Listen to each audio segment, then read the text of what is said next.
सुन्नत इब्राहिमी अदा करें तो कैसे करें, आम आदमी परेशान। ईद कुर्बान नजदीक आते ही मवेशियों की कीमतें आसमान से बातें करने लगी। गुज़िश्ता साल की निस्बत इस साल जानवरों की कीमत आम आदमी की कुव्वत खरीद से बाहर है। मवेशी मंडियां मंदी का शिकार, व्यापारियों को भी मुश्किलात का सामना है। तफसीलात बता रहे हैं रावलाकोट से मोहम्मद खुर्शीद बेग। जी बिल्कुल, मैं मौजूद हूँ इस वक्त रावलाकोट की मवेशी मंडी में। यहाँ पे बड़े खूबसूरत जानवर लाए गए हैं, उनको यहाँ पे सजा के फ़रोख्त के लिए पेश किया गया है। हम देखना चाहेंगे मंडी की क्या सूरत हाल है। मौजूद हूँ मवेशी मंडी में।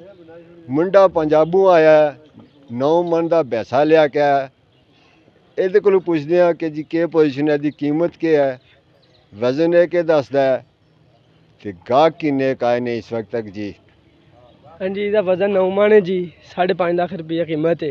तो कोई गाहक आंदा है तो कीमत पुछ टुर जाता है जी, कीमत पिछों महंगी है ये वो। 9.5 मन वजन है जी ਤੇ 5.5 ਲੱਖ ਰੁਪਈਆ ਕੀਮਤ ਹੈ। हाँ जी ਤੇ ਗਾਹਕ ਆਂਦੇ ਨੇ ਪੁੱਛਦੇ ਨੇ ਜੀ ਕੀਮਤ ਜ਼ਿਆਦਾ ਹੈ ਤੇ ਫਿਰ हाँ, तो पिछों खरीद भी मंडियां च माल महंगा है। मंडियां च ते अगों गाहक आके रेट पुछ के टुर जाते हैं। मंडिया च माल महंगा है, लोग आके कीमत पूछ के चले जाते हैं। मुंडे का ये कहना है जी। जी छोटा हमारे साथ मौजूद था जिसका ये भैंसा था, उसी के ये बैल भी हैं, बड़े सजा के रखें। इससे बैलों के हवाले से भी तफसीलात पूछते हैं जी। ये बताएगा खुद ही कि इनकी क्या कीमतें हैं, क्या वज़न है और मंडी की क्या सूरत हाल है। हाँ जी, इसका वजन होगा 6.5 मन। तो वजन है कीमत है 5 लाख रुपया। तो ये 5.5 लाख रुपया इसकी कीमत है। ये होगा 6 मन होगा, ये है 8 मन होगा। इसकी 5.5 लाख है इसका भी। तो ये है इसका 6 लाख, ये 6 लाख है। तो इसकी वज़न होगा इसका 8 मन होगा। 8 मन वजन है तो 6 लाख रुपया कीमत है। तो यह जड़ा दान नहीं खलोता तो यह भी है 8 मन है। 8 मन है तो 6.5 लाख रुपया कीमत है। तो पिछों माल मंडियां महंगा है, तो कोई इतने गाहक आता है तो पुछ के टुर जाता है जी। माल बड़ा महंगा है तो यह सूरत हाल चल रही है मंडियां की। मंडी सुने सुने दांद ने जी। भाई हरी साढ़े नाल मौजूद हैं। दांद इन्होंने लियादे पंजाबों सजाए जी आ रावलाकोट की मंडी च।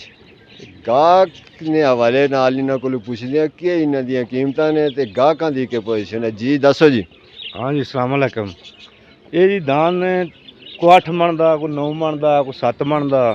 कीमत है जी 5.5 लाख, 6 लाख, 6.5 लाख, 4 लाख। ये सूरत हाल है। पिछों माल महंगा आ रहा है, अगे गाहक थोड़ा खरीददार कम है। कि सूरत हाल जी जरा पिछे पंजाब ही महंगी हुई है, माल महंगा है, इसकी वजह नाल गाहक कम है जरा। तो माल चंगा चंगा माल है 8 मन, 9 मन, 10 मन का। इस वेले के पोजीशन है जी। कोई दांद बेचा भी ने? आह को बेचे ने 3-4 बेचे ने। विचों कुछ हौलियां कीमतां दे जेडे छोटे सन उन्हां दी विक्री ज़्यादा है, वड्डे माल दी विक्री जिहड़ी वो थोड़ी कम है। हौले दांद विके ने जी जिन्हां दी कीमतां ज़रा घट सन, ते जिहड़े वड्डे दांद हैं जिन्हां दी कीमतां वध हैं वो कोई नहीं विकदे।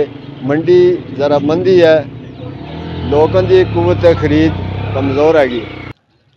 जी हाँ, मौजूद है रावलाकोट की मवेशी मंडी में। यहाँ पे गाहक नहीं दिखाई दे रहा। मवेशी भी मौजूद हैं, बकरे भी मौजूद हैं। यहाँ पे बड़े खूबसूरत बैल हैं, बैड़े और भैंसे भी हैं, मगर यहाँ पे गाहक नहीं दिखाई दे रहे, ख़रीदार नहीं दिखाई दे रहा। मंडी में बहुत मंदी दिखाई दे रही है। हमने जब यहाँ पे व्यापारी हजरात से पूछा तो उनका कहना यह है कि पीछे मंडियों में मवेशी महंगा है, पिछले साल की निस्बत इस दफ़ा महंगाई ज़रा ज़्यादा है और ये लोगों की कुव्वत ख़रीद से ज़्यादा है कीमतें। इस वजह से यहाँ पे मंडी में मंदी है। अपने कैमरा मैन आरिश शोएब के साथ मोहम्मद खुर्शीद बेग, रावलाकोट।